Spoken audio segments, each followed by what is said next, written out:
How to fix Game Stick Lite 4K not working or turning on. If you're having trouble with your Game Stick Lite 4K not turning on or not working properly, you're in the right place. In today's video, we'll walk you through some troubleshooting steps to get your device up and running again. So let's dive right in. First things first, let's make sure your Game Stick Lite 4K is properly powered.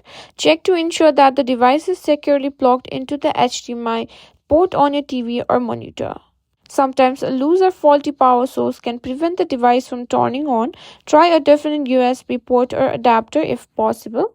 Next, let's check the HDMI connection. Make sure the Game Stick Lite 4K is securely plugged into the HDMI port on your TV. A loose HDMI connection can sometimes prevent the device from showing up on screen. Sometimes a simple restart can solve a lot of issue.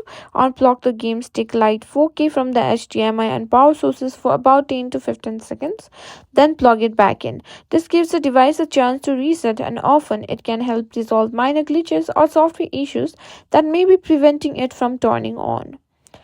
If it is still no lock, try connecting the Game Stick Lite 4K to a different TV or monitor.